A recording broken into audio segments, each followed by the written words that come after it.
Okay, and this leads me to the fact that I must have the integral on the right hand side here equals 0, and and this leads to exactly solvability of the problem, right? And that's that. So I have been able to determine that AKL is unique and it's actually determined by this formula right away. Okay, so we are done. Okay, and so I think that let's stop for like 5 minutes. We can chat or have discussions before I move on to so we are done with heuristic derivations. We are done with the existence of effective constants, and then we're gonna do the analysis, and I'll mention to you some of the important questions. Okay, so again, please let me know if you have questions or concerns now. And okay, so questions are welcome. So everybody can unmute yourself and ask questions. By the way, I did send the pre-notes also to here. You guys can see it, right? I mean, in case yes. Okay. Everybody, if you go to the chatting, yeah, if you click chat, you will see the pre-lecture note that Heng sent us. Yeah, because I have, I have done online teachings for quite a while. So I figured that if I don't write anything and I just keep writing from the beginning, I would be very slow. Yeah. And if I do slides, I would be too quick. So I'm doing a compromise of the two. Any questions? So I have one question is about the, so you always, I think at the beginning you assume A is C2, right? Yes. So for example, for this existence and uniqueness of the invariant measure, what are the regularity assumptions that that still gives you this R? And it seems so maybe it can be more general, the results, the homogenization result. Yes, so actually that's an important question, like in order to, what I'm assuming is that I'm assuming everything is smooth enough so that I can do the analysis later on. You're gonna see why, because I'm gonna differentiate the equations quite a bit. So I start with something rather smooth, and I assume that I have a lot of degree of freedom. However, what is really needed, and yeah, so that's great. Maybe let me make a remark.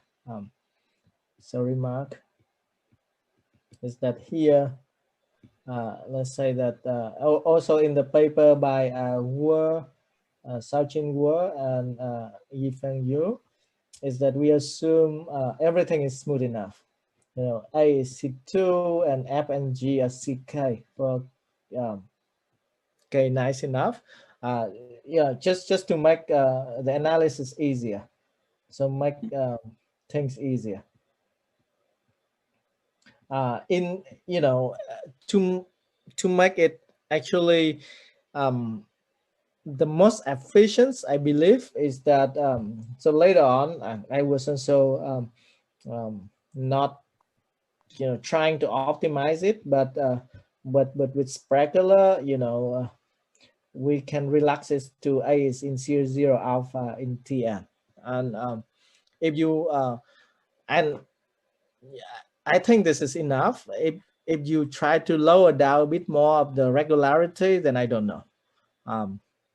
And maybe in the next lecture, I will also, 1 week from today, I will also try to link to some results that when we try to understand W2P estimates, and we use the result by Avellaneda and Lin, and sometimes that we can relax more of the regularity assumptions. what is the optimal ones? I don't know actually. It's actually a great question. And yeah, I don't know. And also that, yeah, I will mention, for example, now what I'm talking about today, I also don't know. Maybe I should read the literature more, but I also don't know about perforated domain.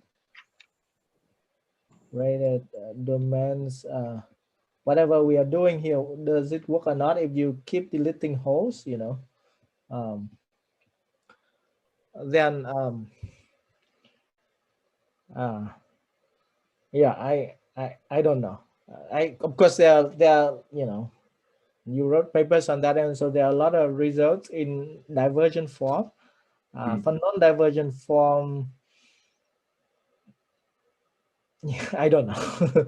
You know, Yeah. earlier when I was younger, then I would not be hesitated to claim something, but now I'm more careful. So I could say that I don't know. Non-divergence form.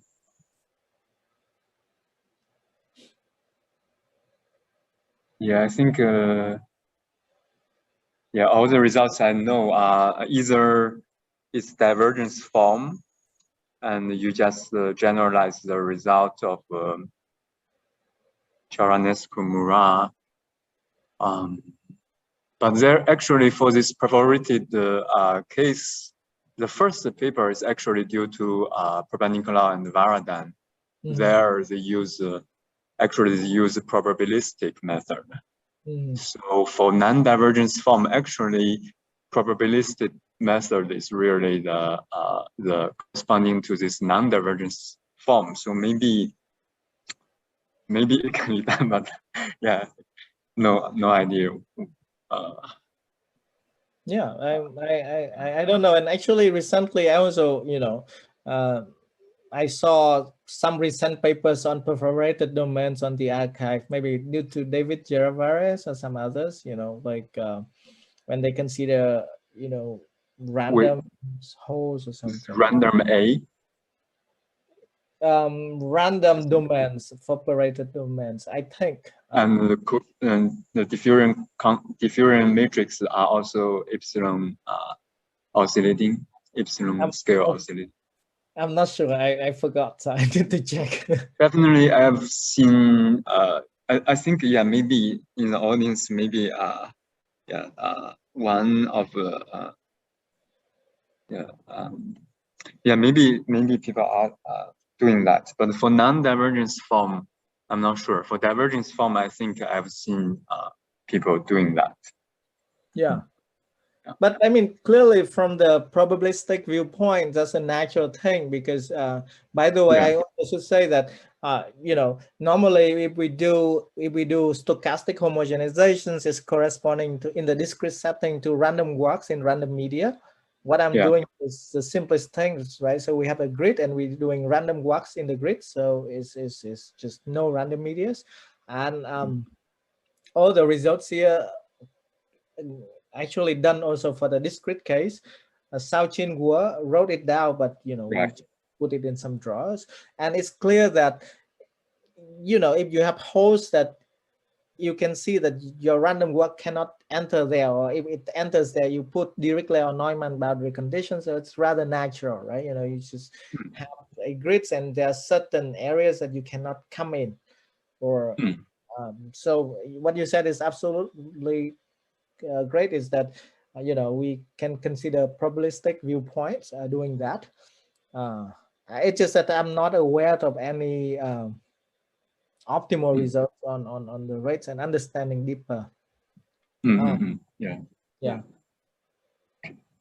And you know, of course, you know, you guys gonna see here is that today I'm gonna discuss some results, but also that by the end there's something new for today, but also that the goals is that we just try to get really deeper into the widths, you know, the into the roots as well.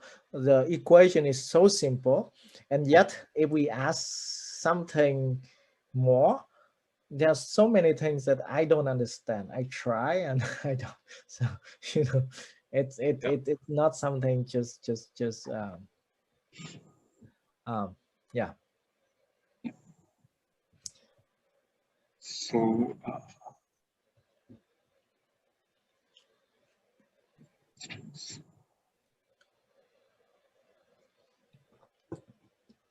Okay.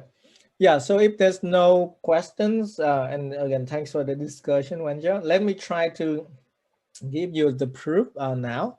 Let me start slowly by giving you the message of what people have been believing in and what's the goal. And I'll try to relate to some stories. And in fact, along the directions of going deeper and understanding of the optimal rates, there are a lot of equations that we don't understand. I'll mention some of the things that we have understood lately. Yeah, so there's this corollary that popping out obviously is that AKL is automatically a symmetric and uniformly elliptic diffusion matrix, a constant, right? Why? You can write A bar. You have A bar is nothing but A bar of KL, right? I'm sorry, sometimes I write upstairs, sometimes I write downstairs. And you can write in the abstract form is as just integral in the torus of AY ry dy, right?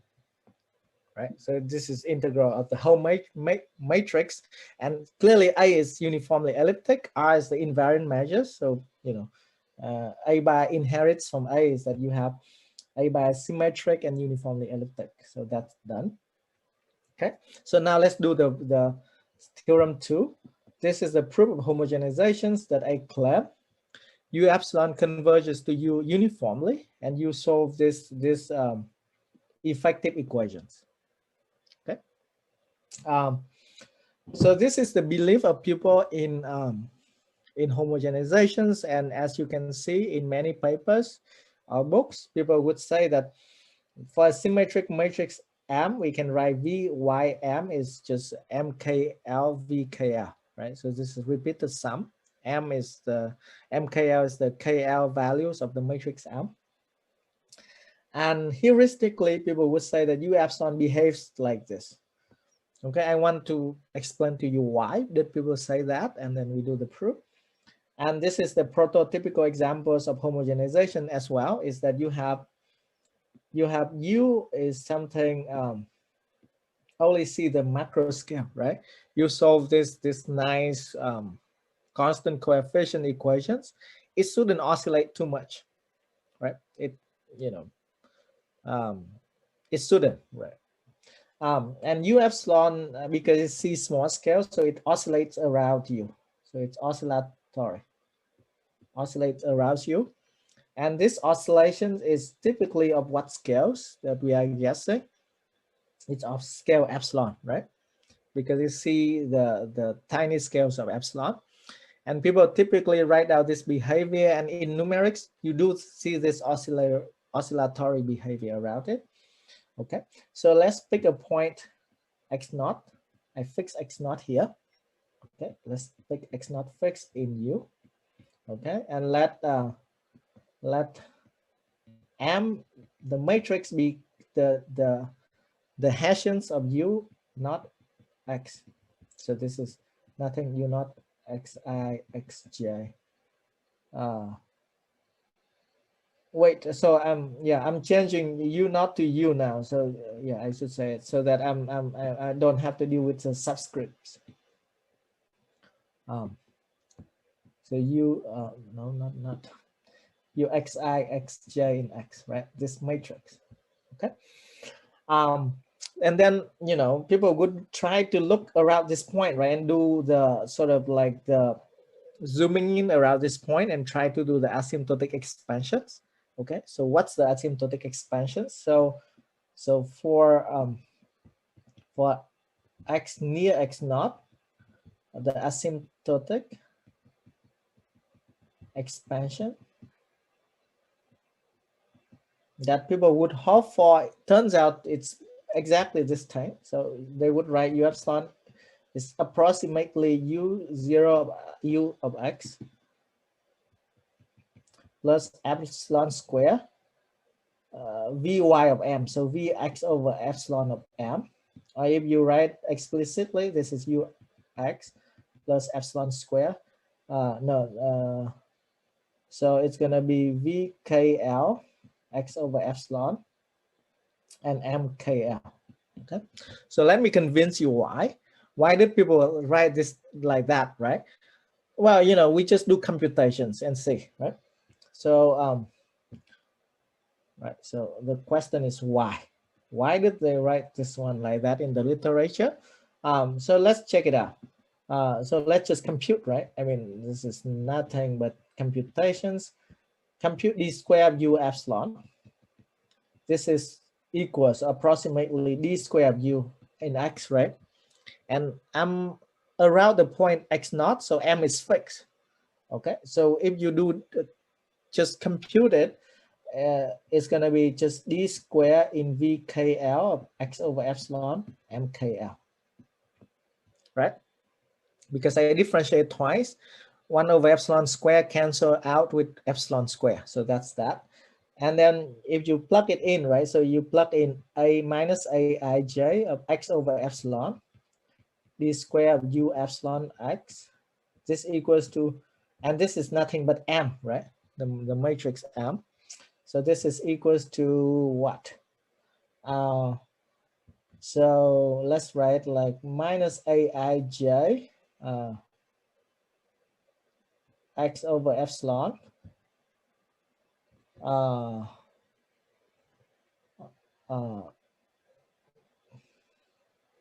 yeah, I'm trying to find a way to write this one down in an efficient way so that I don't have to repeat it.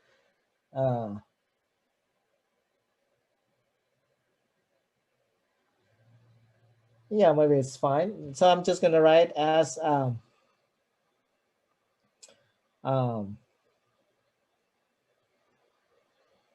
VKL of xi xj x over epsilon mkl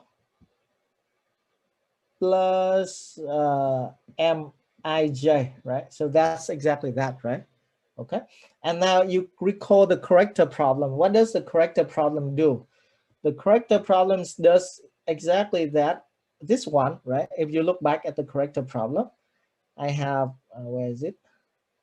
I have minus aijy vkl is equal to akl minus a bar of kl, right? So so if you write this one down, this equals to exactly, the corrector is equals to exactly minus akl of y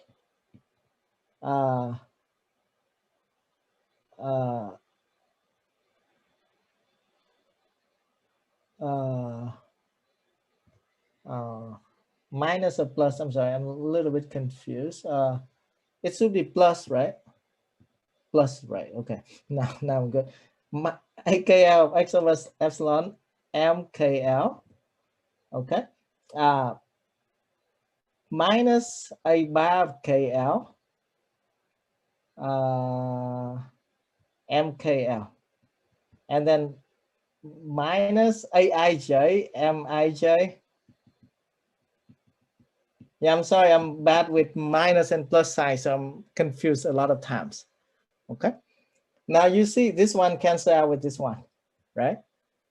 So what's left is just this one, minus akl bar mkl. This is nothing but exactly f of x, isn't it, right? Because this is just minus ak bar uxkxl. Okay, that's that. So what people believe in is exactly this. That's what I meant. It's exactly this asymptotic expansions, and that's why it's being written in books, in papers, and everywhere. And you see that around a point, if we zoom in and if we do the asymptotic expansions around this point, we see this behavior. Okay, and that's why people would say that actually there are claims in papers and others. They could claim that this is the correct behaviors, and the claim would be that is that U epsilon minus U in L infinity is C epsilon square. That was the claim. And that's what was driven us to, try to look into this problem. Okay, so I'll mention So that. it seems it's just like assuming U1 is 0, so the answer just works. Yes. The computation. Yes. Yes. Absolutely. So I have been, U1 was written down there, right? I will come back. So what you said is absolutely right. So one of the reason why, I mean, we were so puzzled with this area and we came to this was that we see this so beautiful asymptotic expansions and it looks right? You write it down, like what I wrote down on the right panel here, everything matches, everything works. And it's so beautiful. You do the local asymptotic expansions and you can just ignore U1, the O epsilon terms, everything works. And we were so puzzled, why was this the case? And why there was this kind of claim that epsilon square is the optimal rate of conversion. It's just so beautiful. And that's what got us into working into this. Okay, so I will explain. Spoiler alert, this is not the optimal rate. Yeah, not C epsilon square. Spoiler alert. Okay, so let's do the proof of theorem 2. So theorem 2 is this one, right? So U epsilon converges to U and uniformly, and you solve the effective equations. And this proof of theorem 2 was already written in many classical work. I can recall the book by Father Lyons, Papa Nicolau and Verdun. There's the other Lyons, Papa Nicolau and Verdun, not that one. Okay, and then the book by Zykov and Kozlov. There was the great review paper by Enquist and Suganidis, and there was also the papers by Evans.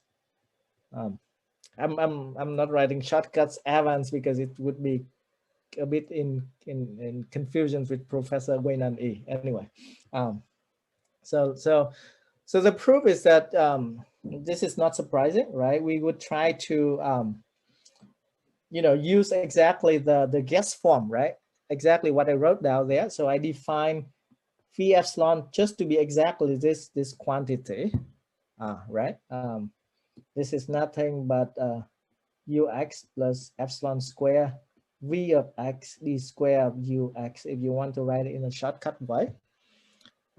We use exactly this and that. By the way, why can I do this? This is a linear equations. For nonlinear equations, I have to be careful, but this is a linear equation, so I'm using exactly this and that. And I do computation, I plug in, right? What else can be hard, right? It's just computations. So compute. Just differentiations. The U epsilon xi xj is just this, right? You differentiate. You need to differentiate these terms, which is we use product rule and chain rule, whatever. And there are 3 terms popping out. If we differentiate twice, you differentiate twice in yi, yj, then epsilon square cancel out, right? So we have this term, and this is important. This one is the one that the corrector. By the way, what I mean by corrector is that it's correcting the behavior of the oscillation. So it's correcting the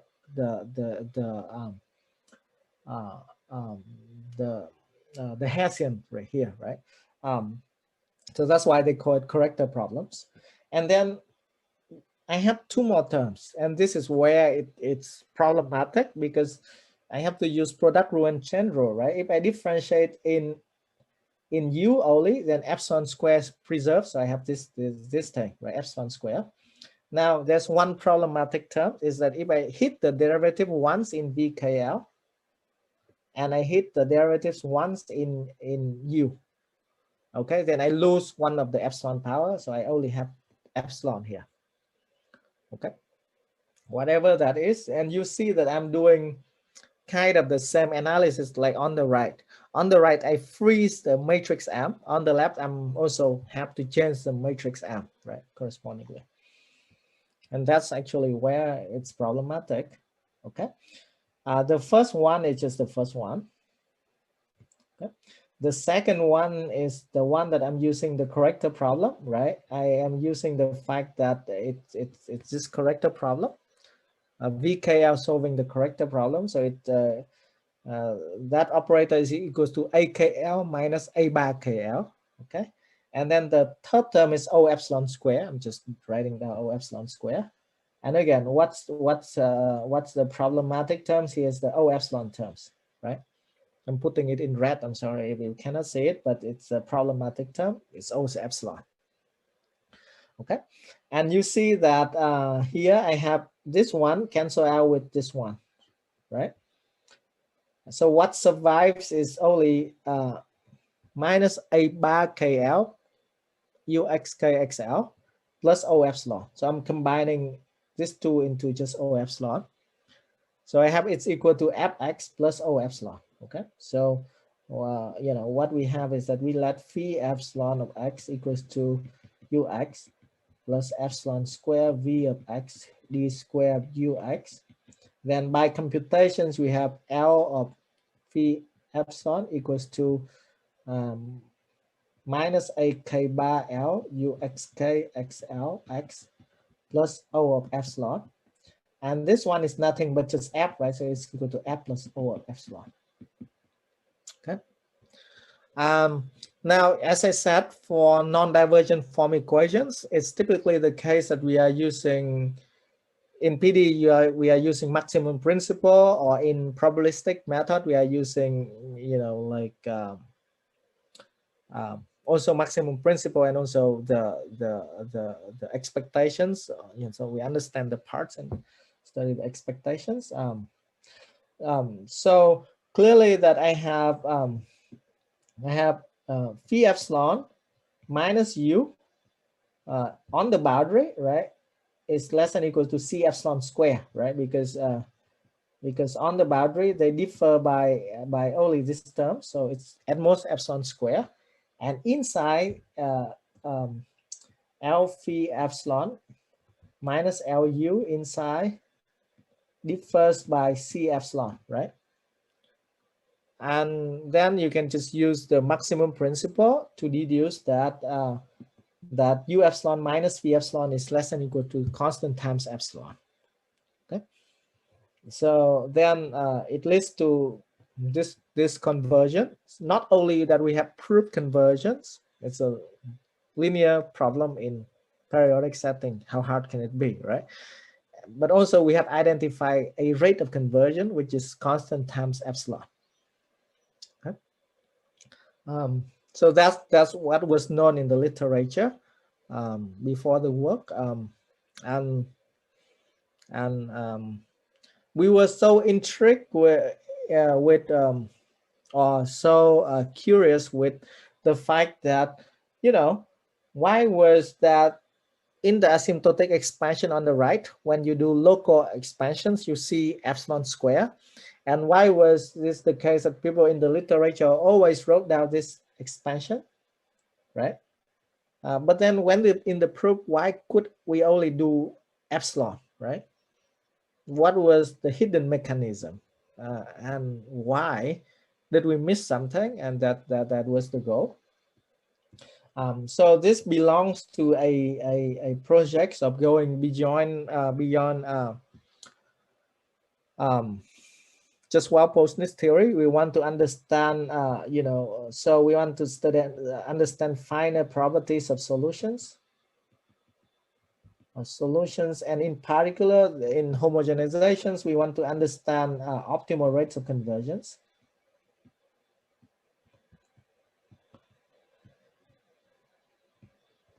In a periodic homogenization, so let me be precise, because this is really vast. There are a lot of great works out there. So in divergent form, it was done in like 10 years ago, but non-divergent form. So mostly what I'm doing is mostly in non-divergent form.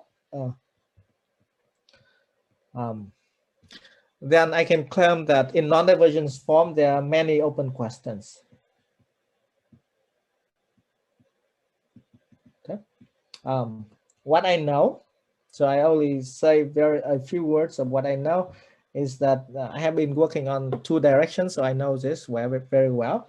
Is that the first direction is a first order Hamilton-Jacobi equations. It's totally different from this work, but it's in the same platform. You know, a big umbrella on these directions. It turns out that this related a lot to dynamical systems and first pass speculations in this direction. So I know some work that was done in this direction in the last couple of years. There's a paper by Mitake, myself, and Yifeng Yu, and then by Wenjia Jing, myself and Yifeng Yu, and then there's a paper in 1D for multi-scales by my student Sun Tu. So those are the works that I know in first order equations, and still many open questions here. Then there's these directions that for non-divergent form, right? That I'm about to describe, and there are a lot of open questions. Again, periodic setting. This is for fully nonlinear equations, so full nonlinear equations like f of x over epsilon d squared u equals to 0, for example. And also for viscous Hamilton-Jacobi equations, this is also open. It's a u epsilon t plus h of x du epsilon x over epsilon du epsilon equals to epsilon Laplacian of u epsilon. Again, we care about really fine properties and optimal rates. So understanding really the mechanism behind. Okay. So those are really, at least to me, the fully nonlinear case and the viscous Hamilton-Jacobi equations cases are really important to me. I don't know how to do that. So just to tell you. Right. Anyway, so let's get back to the story. I think I have enough time to reach the goal. So the goal today is that I want to discuss with you what's the optimal rates of conversion in L infinity. We have done also works with Timo Sprakula, a graduating student from Oxford. In W1P and W2P, I will describe them briefly next time. So we want to understand what's the optimal bound here, right? And earlier you have seen, as I said, you can check it yourself. There are many important results. They mention this expansions, and they say that it's clear, easy, that the rate of conversion is epsilon square. So the first curiosity is we did the computations like what Wenjia mentioned, right? We just did it, and then it just didn't work. I mean, there's something like O epsilon popping out, and I didn't understand why. Eventually, we understand. So let me explain to you that this is not true. Spoiler alert is that we prove that generically, this is sort of, we learn it from dynamical system setting, right? So generically, the optimal rate is O of epsilon. Okay. We will quantify it, and actually that leads to a lot of open questions that we don't understand in next time. So let me explain to you why, right? And then I will why is it that this expansion is not true? Although it looks, maybe no, let me say it right away. This is true, but locally.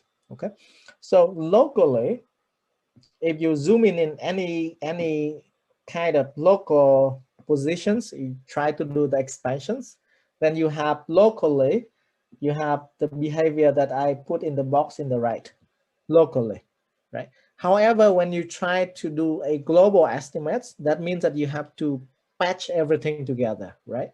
It's not that you do a local expansion at x naught. So when you try to patch everything together, like glue them together, right? Then it wouldn't be that easy, right? At least you need to pay certain costs to glue things together. Again, this is, like a very technical way of saying that, right? Maybe people know a better way to glue things together to not losing anything, but at least when I glue things together, maybe I lose something, right? That's a technical way to see that.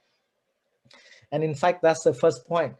The first thing I can say, well, in this proof, in the proof I just presented, I have these terms, 2 epsilon here. So I have to pay the price of O epsilon, right? So that's a technical proof that I lose,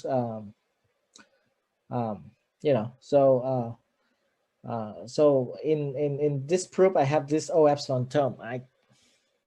It's just there. So that's a technical way. But of course, people can tell me that, hey, but what if, you come up with a better proof, so that, you can get rid of that. The answer is no. The second way to look at that, this is exactly what Wen just said, is that if you look at the ansatz, there's U1, which is U1 of X. It never went away. It's there. It's just hidden. Okay. So let's go back here very quickly. Yeah. So you see, what is remarkable in this problem is that, yeah, you see, when we do is first, we see that we have U1 is U1 of X. It stays here, right? But what is remarkable is that when you do O1, you don't see U1. So it seems like U1 doesn't play a role, but it's still there. It's not going away. Okay. And what is next is that actually U1 shouldn't vanish. Okay. Why is it shouldn't vanish? Why is it there? So the point is that U1x doesn't go away. Okay.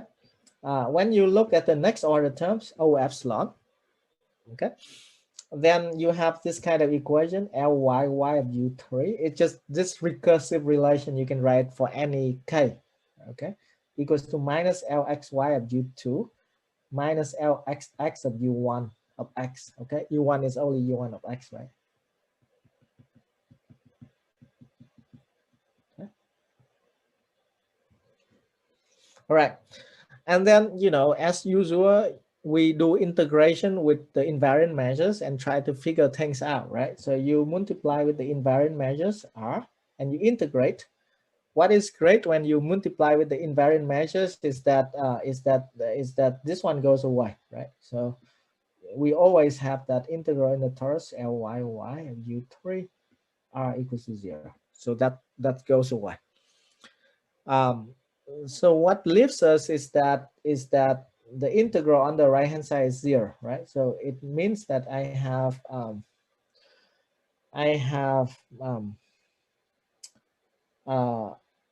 Lxx U1x R equals to minus Lxy U2R, right? And if you think about this, Lxx is a differential operator in X and R is in Y, right? So it doesn't change U1, right? It's only that when I integrate the coefficients, I have A bar. So what I have is that I have minus A bar Ij U1 Xi Xj in X is equals to the right hand side, right? And the right hand side is, when we do integrations, we recall what is U2, right? So U2 is I'm sorry that it's getting a little bit technical, but bear with me. I have U2 is just this explicit behavior. So when I integrate, I'm writing it down explicitly here. I have this integration. Yeah. You have the notes. You can check it back. If you write down by yourself, it's simple. and you pay attention a little bit, you realize that this U1, this U, I'm sorry, is independent of Y. I can pull it out. So at the end of the day, this one equals to 2 times C KL of J of A, U xj xk xl of X. Whereas this CKL of J is an intrinsic coefficient depending only on I. Okay, so this is really important. This is sort of like an intrinsic coefficients depending on I. Okay, and you have the formula, right? The formula is that CKJ of I is this integral, right? You just take Aij multiply with VKLYI multiply with R dy. That's the intrinsic coefficients. And the next lecture is really about understanding more about, so my question is really about deeper understanding on this.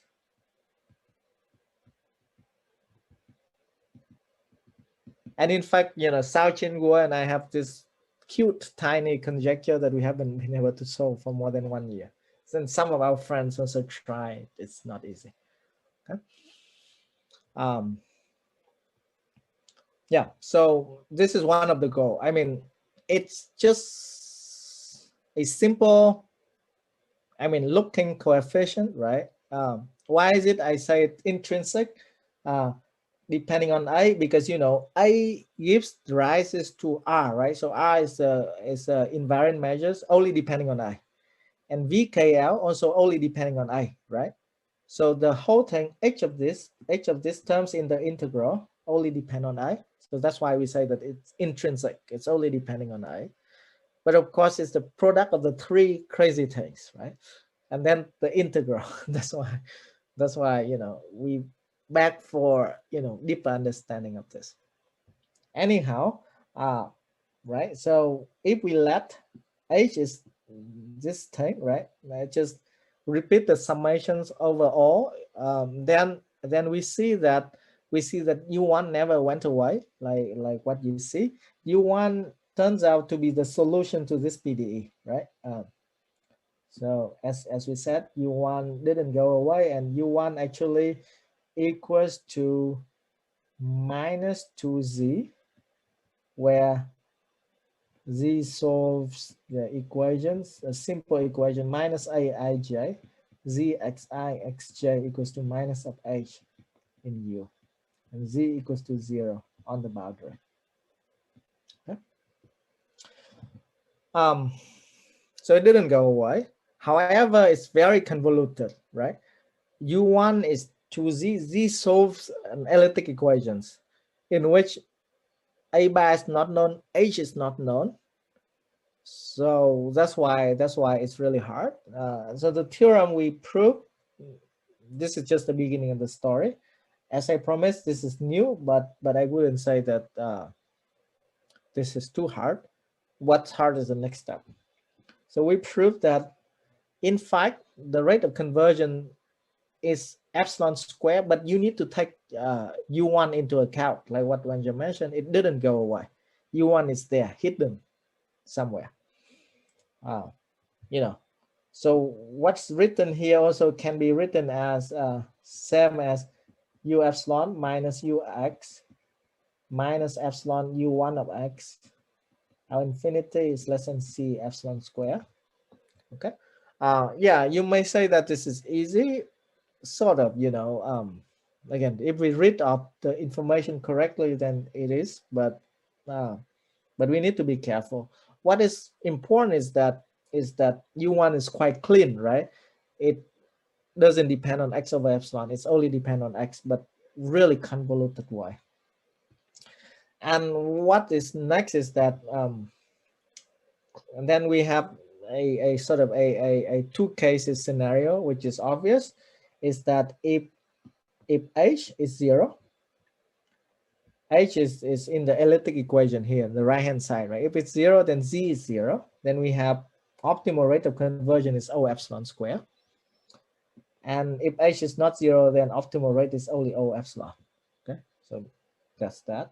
So this is the theorem taken from Wu. And then, as when you ask in specular run, we do it for simpler, less regularities, and we also have optimal rates in W1P. Okay. Okay. So let me do the proof.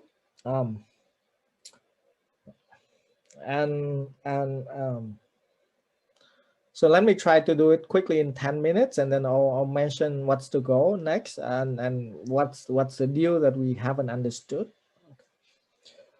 So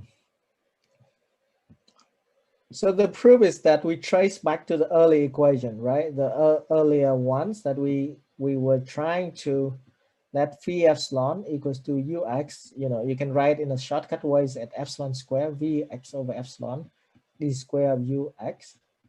Okay, if we consider this, then the L of phi epsilon, the linear operator acting on that is equals to fx plus o epsilon square. This one we're not worried about it.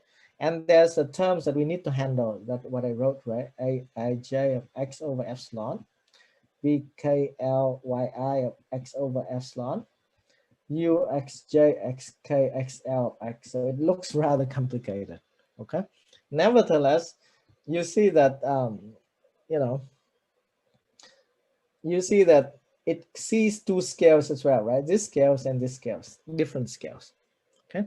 So clearly we need to handle this term, right? How do we handle this term? Well, we just consider the elliptic problem with this right hand side, right?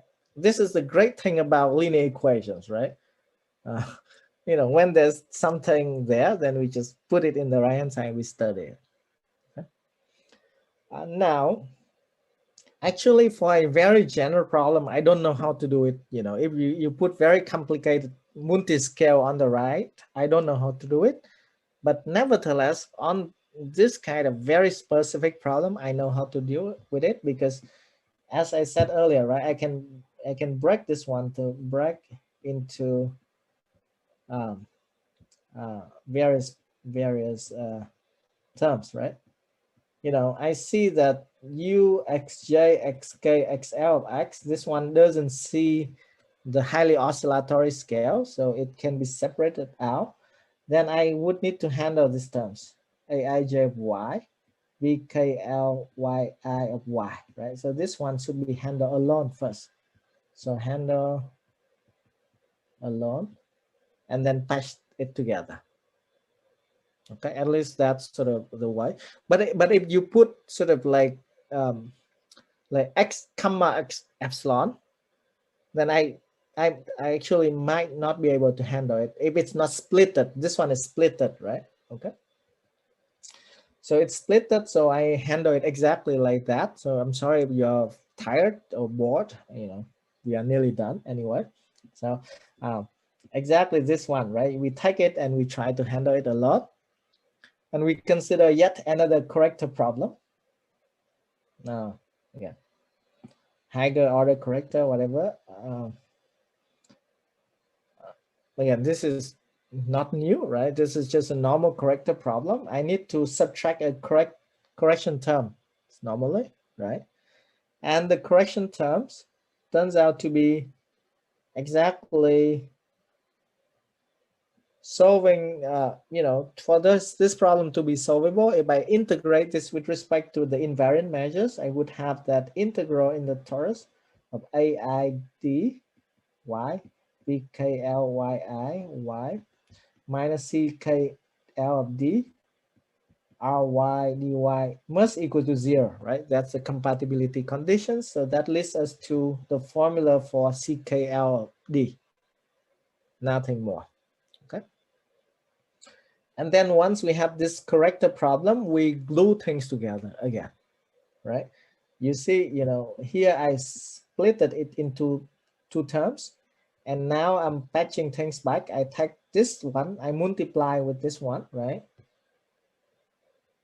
and I sum them all together, and I put epsilon square here. It's a correct scale because if I differentiate twice in x over epsilon, it gives me that. Okay. Again, forgive me if you're tired, but we are nearly done for today. All right. So we do computations. Yeah, nothing serious. You just do it normally. You compute. So you let maybe let me write down here. So you let C epsilon equals to epsilon square PJKL. Again, people can say this is a tensor, right? You know, but you don't need to write in a fancy way. What's important is that it's clean and clear, right? And you compute L of C epsilon.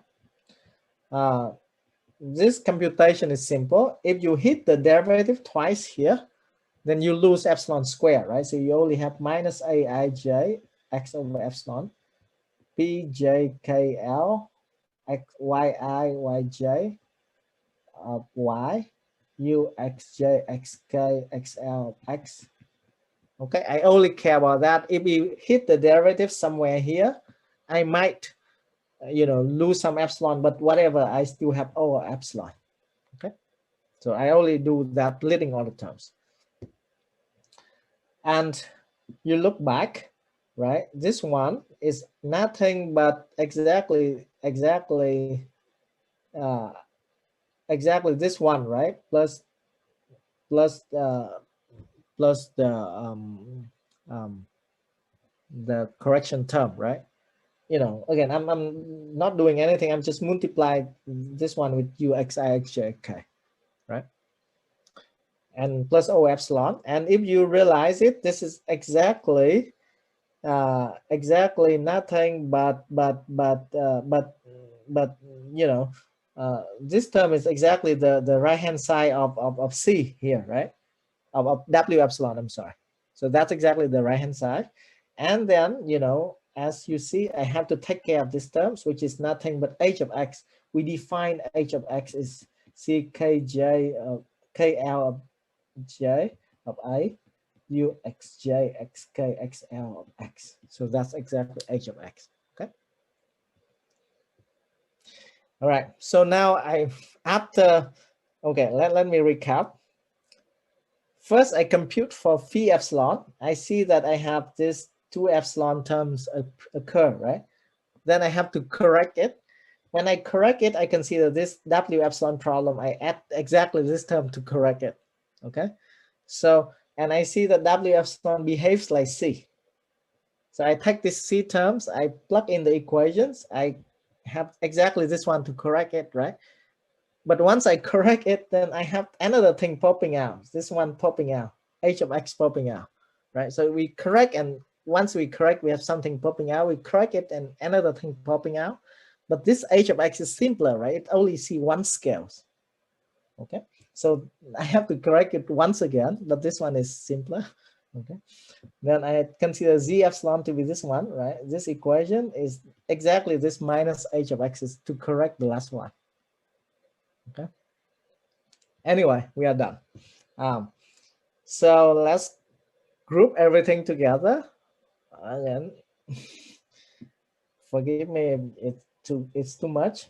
So for this z epsilon problem, we have done homogenizations earlier, right? So z epsilon converging to z.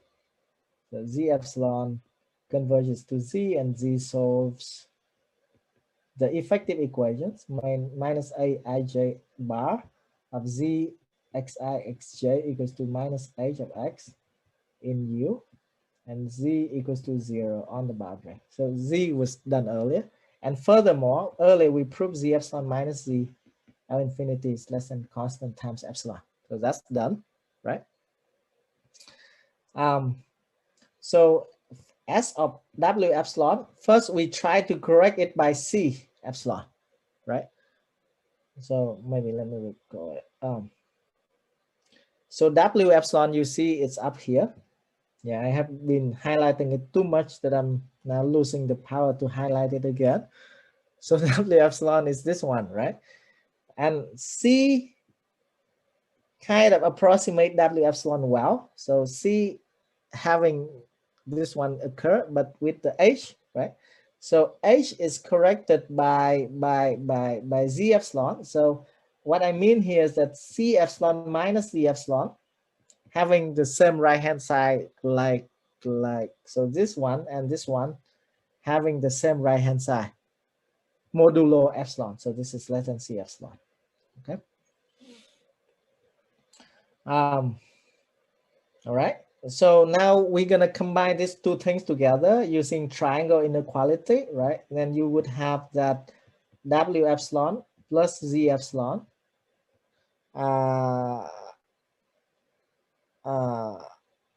I guess minus C epsilon L infinity is less than constant times epsilon, right? Oh wait, Z, I'm sorry. Using triangle inequality. And I know that C epsilon is O epsilon square, right? Because that's, you know, if you look back, C epsilon is this formula, it's O epsilon square. So it goes away. So I have, again, I'm nearly done. You have the note so you can check it back. It's rather clear. I have W epsilon plus Z in L infinity is less than constant time epsilon. Okay. And then what I remember was that W epsilon was the one I used to correct the equations. So this one was the term I needed to correct the equations, right? And W epsilon is quite close to Z. Then all together, you know, using this one and this one combined together, I have the conclusion that this one is less than or equal to C times epsilon square. I'm done. Okay, so this is a first new result that we did. I wouldn't say that this is too new. It's just, you know, grouping things together and captures the U1 terms carefully. Again, it's clean and clear. U1 is not dependent on epsilon. Okay. So now let me finish now by defining C good and C bad matrices, and this is our main goal for the next lecture. Remember that the constant CKJ, CKLJ of A is important. It's the intrinsic coefficients that depending only on A, right? So it was defined to be integral under torus. Let me copy it so that I'm not AIJ VKL. Okay. AIJ Y VKL yi of L ry dy. So this is the summation repeated in I. So that's why, you know, right? So I doesn't appear. So it's a very, very mysterious constants. And in the paper with Sao Chen Guo, who is now professor at Cincinnati and Yifeng Yu at UC Irvine, we define C good and C bad matrices. Those are intrinsic definitions. So if this coefficient is always 0 for all JKL, then we say that A is C good matrix. And for C good matrices, we always have optimal rates of conversion O epsilon square. Okay? Otherwise, if just one of the constant is not 0, then we say that A is C bad matrices. And what is remarkable is that numerically and also analytically, for C bad matrices, we can always have optimal rate is only epsilon. Okay.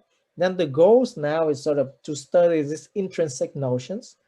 You know, so the next big question, at least that I care, you know, is that understand deeply about C good and C bad matrices. And this is really important because I believe that not only we can try to understand deeper, but also that, I mean, it's crazy that this kind of formula appear. It doesn't look symmetric. I mean, sort of, it looks weird. And how to understand it better, we have some ideas, but we don't know for sure. So next time I'm gonna actually prove that you know, again, for CBAT matrices, it's quite easy to see that we can choose F and G so that the optimal rate is only epsilon. So what was the main result that we proved in the paper was next time I will present is that the main point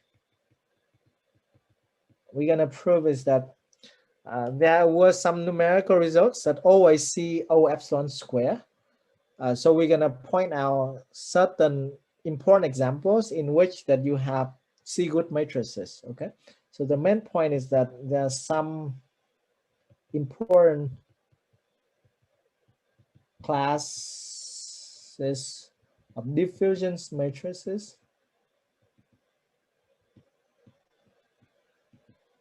that are C-good. Okay, and that means that we have to be careful when we do numerics, because if we cherry pick the good ones, you only see O epsilon rates. Okay, and this leads to a tiny understanding, and actually that Xiaoqin and myself, we couldn't understand. We try really hard by using MATLABs and all kind of computations, and later on Timo Spreckler also try. All the numerical results leads to this question is that if I'm in 2 dimensions, so consider a very simple diffusion matrix like this with A1y plus A2y equals to 1. Of course, they are non-negative. C2, T2, or always positive, I'm sorry. Okay, so the conjecture is that then A is C-good. As simple as it sounds. I would be glad if we can solve this one, or some can solve this question.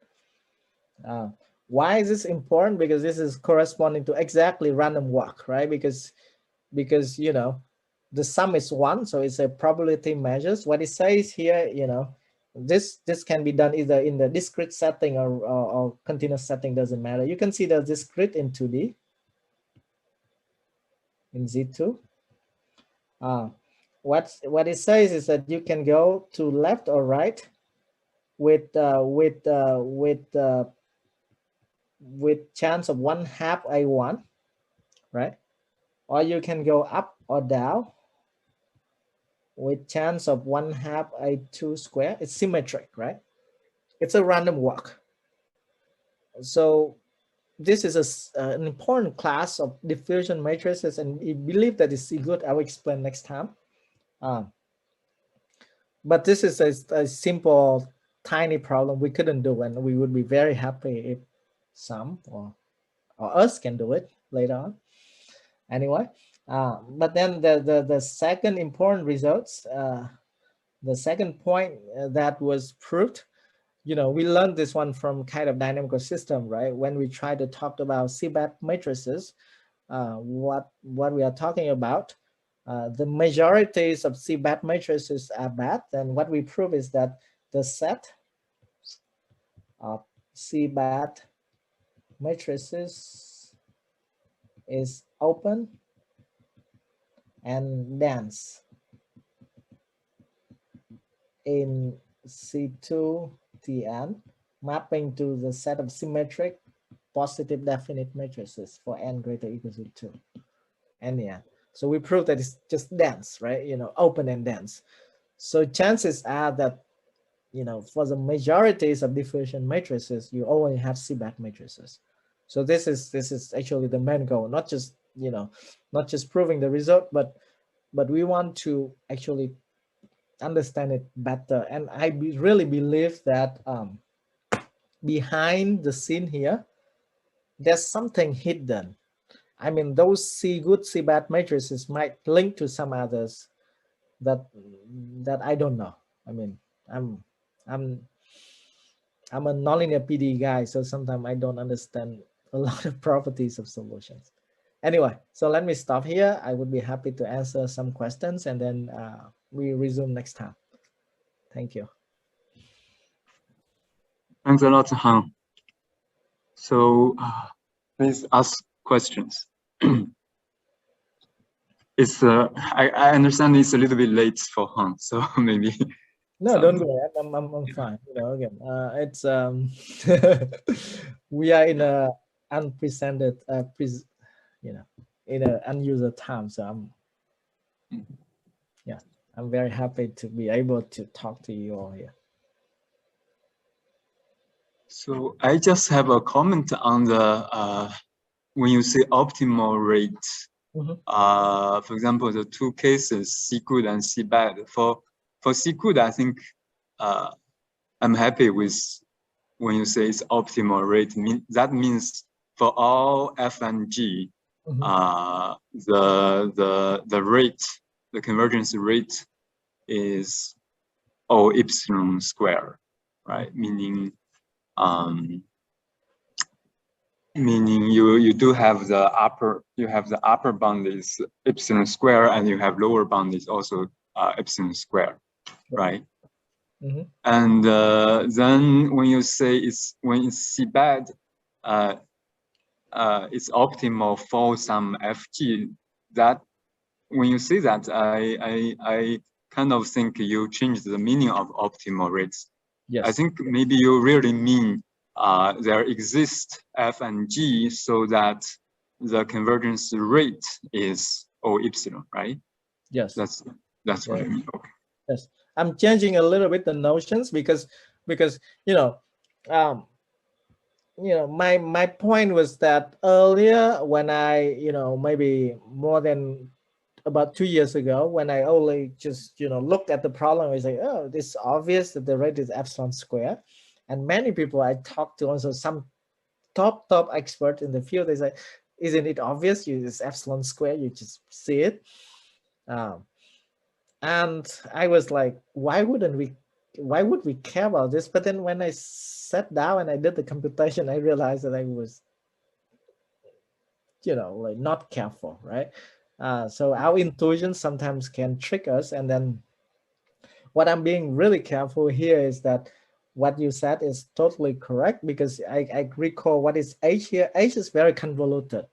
H is the combinations of CKLJ multiplied with UXI, XK, XLX. So if chances are that if H is 0, then the optimal rate is epsilon square. Now, to have the optimal rate is epsilon, then I need H to be not 0, right? And because H is a combinations of a lot of things, so I want to be careful. What I mean is that if C is C bad, then some coefficients of, so when C is C bad, then some of the coefficients C, with C bad, then I have sum of CKJ A is not 0, right? However, if U is quadratic, for example, if for some reason this one cancel out, then it's still, H is still 0. So I would need that the crazy combinations to be not 0, and that's what I meant. But what is true is that for the majorities of H and of F and G, then it's still C bad. It's still just epsilon. And I'll explain it. But what I mean is that we can select F and G in such a way that we don't have some magical cancellations. Then H is not 0. Yeah, maybe let me write it down here. So so to get O epsilon rate, we need H is not 0, where H of X is something crazy, CKLJ of A, UXKXJXL of X, not 0, right? So if some of this is not 0, then I would need to design things a bit carefully so that this is not 0. And this is also one of the reasons why that sometimes we should be careful with numerics, because if we, most of the times so far up to now I have written some papers in numerics. I mean, my collaborators are top experts in numerics, not me. But if we you know, I learned that, you know, if we cherry pick the examples that we do, then it might go wrong, right? You know, so sometimes lucky or unlucky, if we choose some examples, for example, if I will mention, if there's examples that if solution U is quadratic, then H is always 0. Then we might think that the optimal rate is epsilon squared, but it's not. So that's why by sitting down and trying to do this, we understand a bit better, not to the end, but at least we see that there's a very complicated interactions here. And the last point is that some people might claim that, yeah, you know, whatever, you can do asymptotic expansion of all orders here, everything is easy, you can just do matching asymptotic. My point is that no, it's not easy, you know, right? We see, we need to check it carefully, and also that if we go to next order terms, you know, then it might not be of this clean form. The next U case can be very convoluted. And also there's the boundary layers. So far, I haven't mentioned boundary layers. So to understand it better, then I don't think it's easy. Yeah. Yeah. Any other questions?